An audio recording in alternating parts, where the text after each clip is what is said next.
Welcome to the Look Good Move Well podcast. All right, we're on. We're live. We're happening. We are. What's the exercise in the gym that you have been most frustrated by lately? Ooh. I mean, gonna have to go strict muscle up. Oh yeah, Yeah. that's been kind of a It's just thorn. a lifelong That's been journey for me. thorn for you for a while. Yeah. What's the frustration with it right now, currently? Right now, it's just that I had gotten to a point where I actually got my first rep, as we all know. I've discussed it many times. And then my strength and technique or something about it has regressed. Mm-hmm. And it's just one of these skills that is so difficult that it's hard to feel like I'm making progress towards going toward it rather than away from it sometimes. Mm-hmm. So I'm taking a new approach now. We'll see how that goes. You want to share what that is? Well, I had purchased a strict muscle up progression a long time ago just to kind of check out some drills and different things. This was from the Performance Plus program. They're the ones who put this out. Okay. Great gymnastics programs. And now I'm actually following the progressions to add those into my training. And it's a mix of strength drills and technique just for this one exercise specifically. So I have been doing some of this in my training, but I'm just dialing up on the progressions for the very specific positions that my body needs to be in and the techniques for transitioning over the rings and that kind of thing. Cool. Yeah. Nice. Yeah. I got 99 problems, but a strict muscle up ain't one. I am aware. I'm in the gym just struggling with this. Like it is just the fight of my life. Yeah. And you're just like, yeah, I haven't done these in a long time. And you just like pop up 4, 6 come on strict now. reps. Hey, it's just like riding a bike.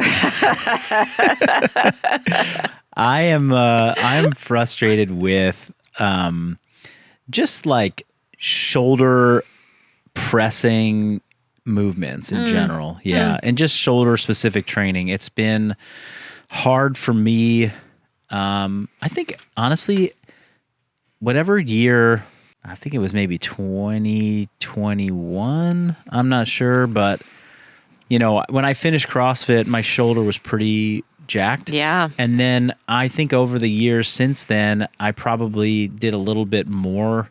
I mean, it got healthy, it got really strong, but then I don't know. There may have been a couple like big regressions that I took, and now there's something going on in my shoulder that, you know, there's no pain right now. It's not hurting, but it's just not, I don't feel confident in it. And I'm like, I have a really hard time finding movements and positions that feel safe, that I can really push hard intensely. Yeah.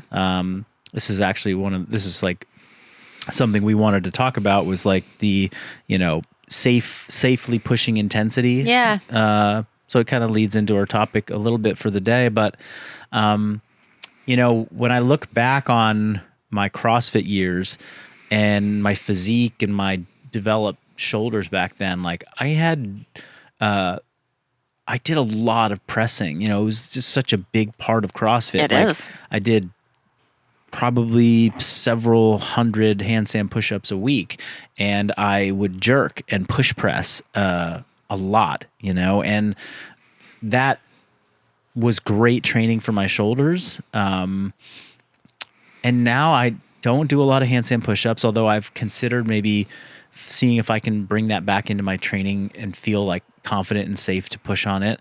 But like strict pressing with a barbell, even strict pressing with dumbbells, like I just like my strength taps out. Like I just find it hard to push and get stronger. And you don't have to be like getting big strength PRs to get muscle development. But at some point, if you're not getting stronger objectively, your muscles are not going to grow, and they're not growing and developing. Like there's a point at which if you're not going up to the heavier dumbbells and you're not going up to the next heavy weight, like it doesn't matter if you're like adding a ton of reps or you're doing it with more controlled tempo, like there is a point where like you lose the options for progressing become very much like, can you lift the next heavier weight or not? And I have, I've struggled with that with my shoulder work. So, I tried to like look at it differently this year. I was like, okay, well, I'm going to do a lot more direct delt work where it's not pressing, but like dumbbell laterals. I'm going to just find new movements, bodybuilding movements that help me to really like target my shoulder health, ever since I hurt it again last year. Right. Yeah. Which was great for me. And I think during the phase of the year where I was getting quite lean, like my shoulders looked bigger and better to me. But, I think the reality is that like that was a product of getting leaner and not because like I'm actually getting stronger. So I'm like kind of on the search for a great shoulder exercise to help me at this stage of my lifting career where I've got some shoulder issues, maybe get back some of that strength. So anyway, these are just, the things that you will run into when you've been training for a long, long time. As over the years, you've tried a lot of things and then you start to realize like, hey, these things work for me, these things don't. And you might find an area of your body or, a movement where you're like, I can't quite figure this one out now at age 40 or at age 50. And I'm like, we need a shoulder press machine in here. I want to get the shoulder press machine so that or the lateral raise machine so I can get more stable and I can really push progressive overload.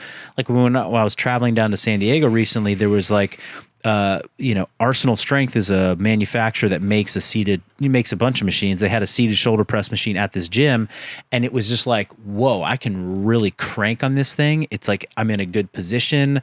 I think if I had this available to me week after week after week, like this could be a really effective tool for me to get a lot of intensity on my shoulders safely, mine specifically. Yeah. So anyway, wasn't expecting to talk about that, but this is a perfect lead into today's discussion around tracking training. Yeah. Being objective with your training, why that's even important and how it relates to something which, if you're a listener to this podcast, you've been around the fitness community recently, you're no stranger to the term progressive overload. Yep. So how does tracking progressive overload and then this very important concept that we talk about here, which is the optimal balance between safety and intensity, safely pushing intensity. What does that even mean? Yeah. And how do we use all those to actually get the results that we want in the gym and not waste our time? That's right. I am a huge fan of tracking. You are a huge fan of tracking. Yeah, I am. And I think that there's just something for me about, I think because I'm like, I can be a nervous Nelly with training. And I think that when... I'm serious. Can you what does a nervous Nelly in training mean for the audience that doesn't know that? That it's certain things are scary and I see a workout on paper and I'm like, oh gosh, like, I don't know if I'll be able to do that. That looks hard. Or, I don't know if I can hit those numbers or, I don't know if I can complete that within this time frame without dying. Like I sort of sometimes always like get nervous or like expect the worst when I see a workout on paper. And for me, tracking is a way to relate to my training that's less emotional and fear driven. And we'll talk about safety. And I think that there's a part of that is less objective, and more about how you're feeling in the moment. But sometimes my assumption of how I'm going to feel is completely incorrect. And so when I am tracking numbers in my workouts and I'm just relating to that number on the screen, then I find that it's easier to just set aside that type of fear and just be like, that's the number I'm supposed to hit. This is the number I'm going for, regardless of how I might feel like, oh, but that looks harder. It's scary. Yeah, that's so interesting that, I mean, it's not actually, what you just said is like, yeah, of course, that's a no-brainer to me, someone who's done that for years as well. But it is so interesting how just the act of seeing it on paper takes away some of the fear, or it just guides you so much. Like it becomes so clear, like, oh yeah, that's what I need to do in order to get where I need to go. And Yeah. it's just like the conversation about tracking your food. You know, it's like, Nate was just sharing with us, like it was scary to start tracking because there's this assumption that like, oh my gosh, what I'm doing is terrible. And Yes. like, I have no chance. Like, I don't even want to know what I'm doing because it's, it can't be the right thing. But then the act of doing it, it really like takes away some of the fear. It's like, oh, well, I did that last time, or this is what I did yesterday. And so if I do this today, like I'm going to make progress. It's going to be better. It's going to get me closer to my goals. And it could be the same thing with like tracking your body weight. It's like, oh gosh, there's so much emotion tied up in like stepping on the scale. But if you do it every single day, then after 97 days, it's just a data point, and you just see all this data, Yeah. and it's just informing your decisions, Also, I mean, my mind will play tricks on me, and I will be like, this is the number I'm supposed to hit, or, this is the prescription of the day. There's no way I can do that. Yeah. And then I look in my history and I'm like, oh, I did that like 2 weeks ago. It was totally fine. Right. But sometimes it's hard to remember that. Yeah. And if the goal is to safely approach intensity, right? There's a threshold of intensity that must be reached in order for anything positive in terms of growth, adaptation, changes to your body needs to happen. Everything before that level, the further you move away from that level of intensity and hardness, the safer things become. If just to make it really simple, it's like if you do shoulder presses at 100 pounds for 10 reps, that's where your particular body hits the threshold. So if you do shoulder presses at 20 pounds, that's extremely safe, but highly ineffective. You'll feel good and you'll maybe feel accomplished, but likely not. But you'll at least feel safe. Be like, damn, I felt good. I felt safe. Great. Now you do it at 50. Okay, that felt good. Felt a little, maybe a touch sketchier, but not much. It isn't until you get to 80 or 90 where it really starts to ramp up like, dang, that's hard. I feel like I'm getting close to it not being safe. And that's where your body is like, I want to stop. Your Yes. brain is like, I got to stop at 90 pounds. But it's at 100 where, theoretically, mathematically, whatever, like, that is where physiologically things are going to actually work for you. Yeah. And your brain wants to stop you at 90. It does. And you might be and here's another interesting way I see it play out for me and for many people is, week 1 of the training cycle, you do 80. You're building up a base. Week 2, you do 90. Week 3 is going to be the money week. You do 100. And now it's week 4, 5, and 6, and you got to keep going. Yeah. And you're like, fuck, I think I should do like a new variation. I'm going to switch exercises. And like, it was at week 3 that things started to get good. You needed week 1 and 2 to set the foundation and get you primed and ready. But now it's week 3 through 6 or 3 through 8 where you're going to actually make gains. And it's freaking scary because you're like, this is where it's getting hard. Yeah. And next week, I got to do 102 pounds. Yep. Or I'm going to do 104 pounds or 5 or whatever the denomination that you're going to go up by. Or I got to get one more rep. My last set was an AMRAP, and last week I did 10, and this week I got to try and go for 11. And so if you're not writing it down, then it is way too easy to just be like, I'm gonna switch. I'm not gonna. I'll do 7 or 8 I'm gonna reps. do 95 I'll pounds this do week. whatever. I'm gonna do. Yeah. I'm not feeling awesome. I'm gonna just take it back a little bit. Exactly. I'm gonna listen to my body. It's like, Yeah. that's why. Yes, you want to listen to your body, but if you've done something for 3 weeks in a row and you've been making gains, or you're like heading in the right direction, then like that's when you kind of need to like tell your body and your brain to shut up and just do the work, because that's where it's going to get good. It's like if you're not tracking your food and you're like, I'm eating good, like, or you get a little bit hungry and you're like, I'm just going to have a bite of that thing, and that like tides you over, but you don't track it. Like, your brain is like totally tricking you into like those 5 extra bites of food that had another 500 calories to your day. Yeah. And you're like, why am I not making progress? Because you didn't record that and track that. Yeah.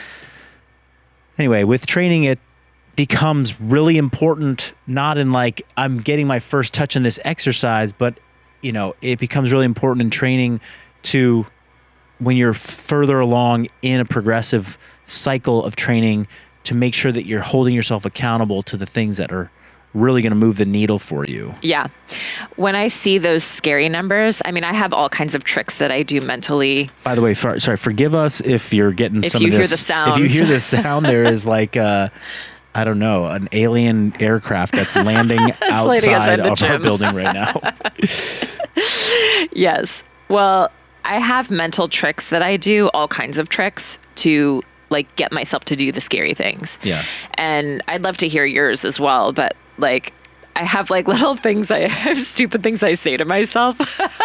Like Nice. less thinky, more snatchy. Nice. I like that.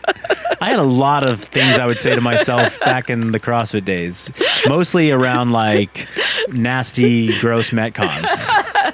Totally. Something along the lines of like, you're not gonna die. Yeah. You're not gonna die. Yeah. You won't die. Yeah. Keep like this is where he's quitting. This is where so and so stopped. This is where so and so's quitting. I remember Matt Fraser loved to say like to himself, like, okay, make yourself proud. Like make yourself proud on this. Like you're measuring yourself against yourself.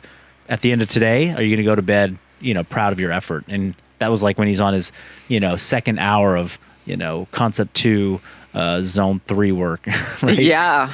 Eating Snickers bars and drinking Cokes. Yeah. But I think it would be useful to get into like, okay, it's starting to feel sketchy. It definitely feels scary. It most certainly feels very uncomfortable. You kind of got to talk yourself through it. Yeah. But like, then what do you do to actually make sure that you legit don't die or break something?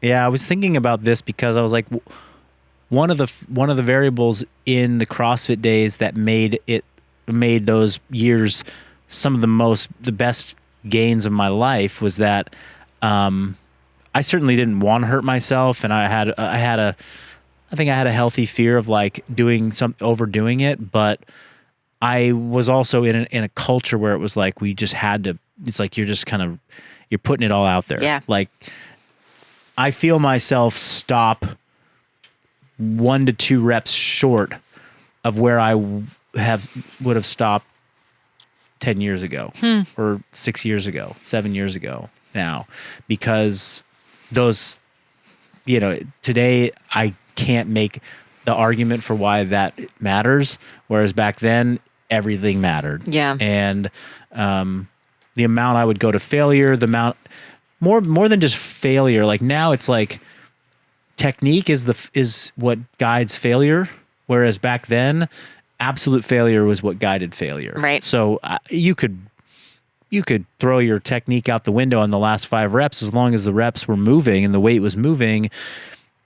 Then you'd get to a point where you physically couldn't lift it no matter what position your body was in. And I was, okay, now I got to take a rest, take a few breaths, and go right back to work. And you hope that over time your form would remain more and more consistent as you got better. But that was like taking, an extra 10 to 20 sets to failure every single session versus now. But to answer your question, how do I make sure that I'm not going to die or like blow out a rib or, it's like, well, first accept and acknowledge that anytime you are pushing the optimal intensity threshold, there is more risk than if you don't. But the safest, least risky thing is the most ineffective program. Mm-hmm. Sit on the couch. You are for sure not going to get hurt. You're not going to hurt your hip. Go squat, air squat. You're probably fine. Go squat 500 pounds. There's a good chance you're going to blow out a hip, right? Like, where is the right place for you?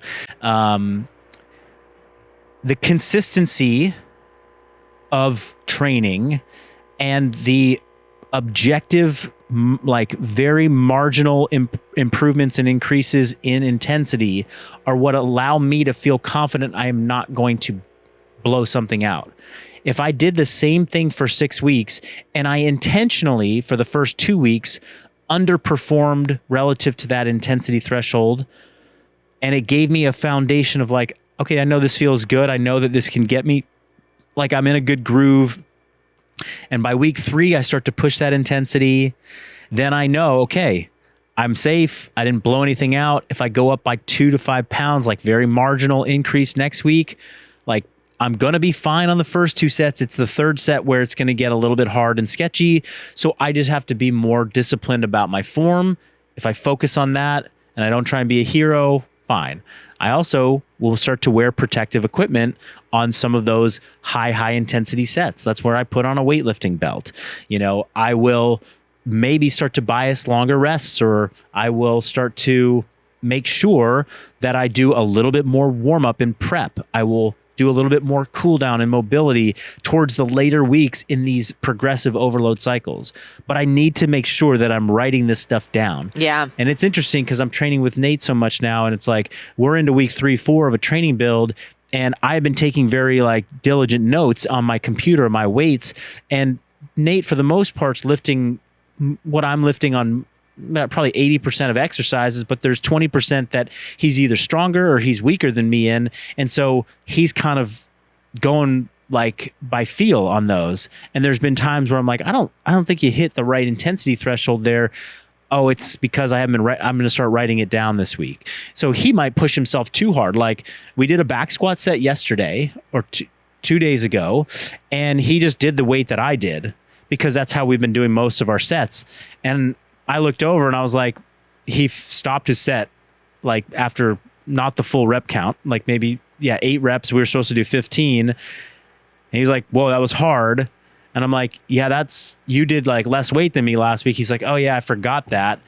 And he was also like, and I feel like my back is a little twingy. And I'm like, oh, maybe it was that, or maybe it was something else, but it's not being precise. And he kind of made a 40-pound jump, in a week without even realizing it, and didn't hit his number and maybe felt out of position and not awesome. So anyway, those are strategies to avoid actually doing something off, is just keep track of it. Really. And it's just like the diet example. It's track those macros,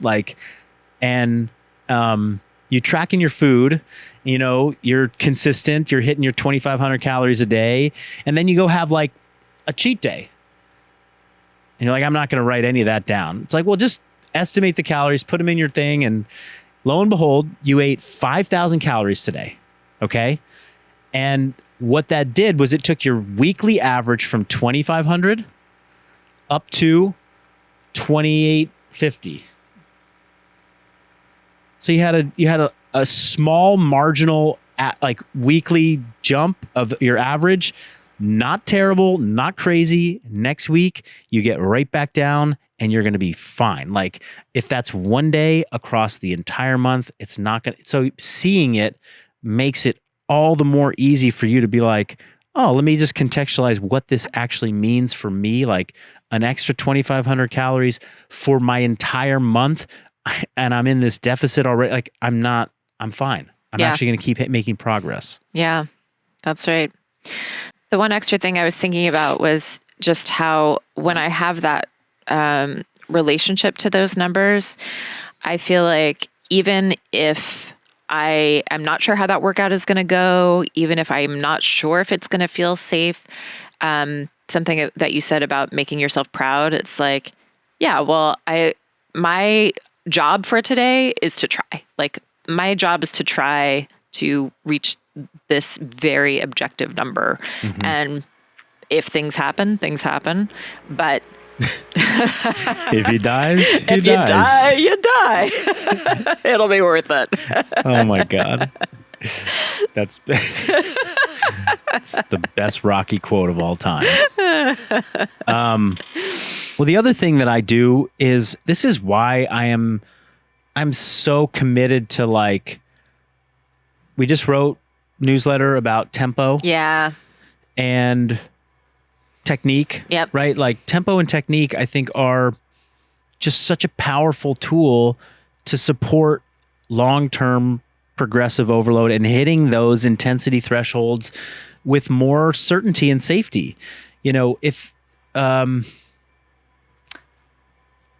you're going 100 miles per hour, let's double that. Most people have maybe been 100 miles per hour. It's a little scary. Let's say you're going 200 miles per hour, right? And you're driving down the highway and there's suddenly an obstacle in the way. Trash flies out of the truck, you know, a quarter mile in front of you, and it lands and you have to swerve. Like, what's that, you know, gonna be like? Right. You know, how is that gonna go? Right. And compare that to if you're going the speed limit, 55, 65 miles per hour. Like, are you gonna be able to react better? Are you gonna have more time to like make a decision and to know that there's an impending doom in front of you? You know, I have this crazy story about when I was driving back from San Francisco. We're coming up towards the Rainbow Tunnel, up this grade, and you know, like a electric company PG&E truck with those, they have like the really big wooden spools of like cable, right? So one of these spools had popped out of the truck at the top of the hill, and it was wheeling down the grade towards the bridge, and it was like, you know, swerving down the road. I mean, these things probably weigh 300 pounds, 400 pounds. Yeah. And they're at least the height of a car. Right. It's a freaking wheel rolling towards me. And I had to, you know, dodge this thing. Had I been going really fast, had I not been paying attention, had I not had control, like, and I hit that thing, that's fatal likely. So compare that analogy to like lifting. If you're lifting fast and you're lifting with shitty technique, then when you get close to that intensity threshold, there's a lot less room for error. Yeah. Whereas if you're building really sound technique and movement quality, and let's say you're moving with a much more controlled tempo, so you're lowering in your squat in 2 to 3 to 4 seconds and you're pausing at the bottom, then what's happening is that you have a lot more awareness of how you're moving and when that movement gets a little bit out of position and off cue. That's right. And so you then can respond. You're like, oh, that was a bad rep. Let me try and fix it on the next rep. And the next rep you fix it. But then the next rep is a bad rep. And then you're like, I got to fix it. And the next rep is even worse. And you're like, okay, set's over. Whereas if you're like moving fast, you do a rep fast, and you're like, I may not stood up. Like, I don't even, you don't have as much awareness of your form. You got to be a really like advanced athlete to be able to perceive those little things. You're a novice. And so you're just moving fast. And your 3 reps in a row are like pretty crappy form. And your 4th rep, like you go for it. And then that's where something goes haywire. Yep. So this is just another, because you asked, what's the strategy to make sure that as you're riding that threshold of intensity, you don't, you know, blow something out or, then that's one, is move better, right? Move better, move more controlled. And why I started to push Nate to really do this more in our training sessions and kind of commit to that was just for that reason, because he's very strong. Yeah. And he's trained years of training, but those years of training have not been so consistent recently for him to, I think, really know and trust his positions. And I'm like, if we slow down and we move with better range, you can get as much, if not more intensity into lighter weights, but you're going to be able to perceive when it's time to stop, you know, and not push more. Yeah. Plus add in the note taking on your reps and your weights and what you've been doing week after week. And now we have this recipe where it's like success is right there for the taking, because you know what's going on. Yeah. Awesome. We're making it less of a mystery. God, I love data. So good. Sweet. Okay, well, any last thoughts before we shut this one down? I'm curious for people who don't track why that is. So if anyone wants to answer that question for me, slide into my DMs.